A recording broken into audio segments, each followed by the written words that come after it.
Hey everybody, it's Monica Matthews, your scholarship mom, coming here with you, coming here for you for a super easy hack to see if your scholarship essays are boring or not.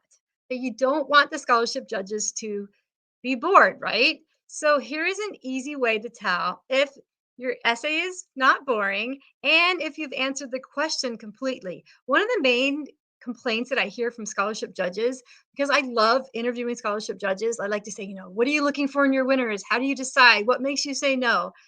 One of the number one things, besides following directions, because that's the number one, that students don't follow directions. But the number two thing is they don't completely answer the essay question. They might have answered part of it, but then they kind of go on a tangent and they ramble and they don't finish answering the question. Or if it's a two-part question and they only answer the first part, then maybe they run out of word count and so they just think, well, this is good enough. It's not.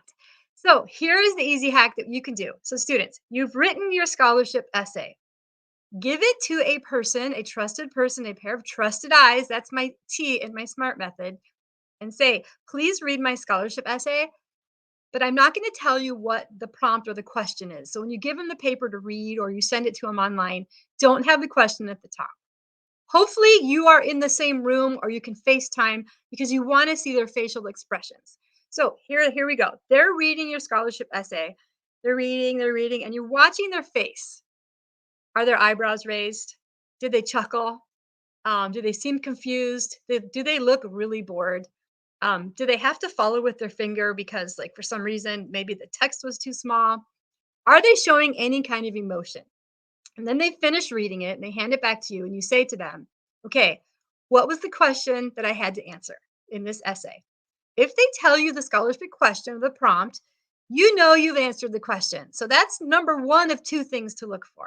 Number one, great, you answered the question. If they don't even know what the question is, you need to do some rewriting because you did not answer the question. And scholarship judges are going to be like, nope, they didn't answer the question. Sorry, not a winner. The second thing, though, is when they were reading, were they bored?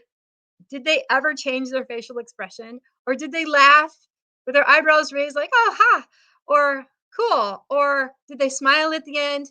You're looking for some sort of reaction, some sort of emotion, because that's what you want. That's how the judges will remember you. They're not going to remember somebody who gave them a boring essay. Another little tip is don't spit back the prompt. What do I mean by that? Well, if the question is, how have you helped in your community? And you start your essay with, in my community, I have helped by, or I have helped other people in my community by. That's spitting back the prompt. Don't do that. They have read so many essays that start the exact same way. So you need to learn how to start with that hook.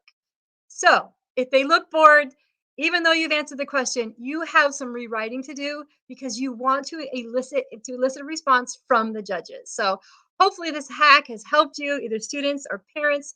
Show it to your students. You can find out about the hook. You can find out about the rest of my SMART.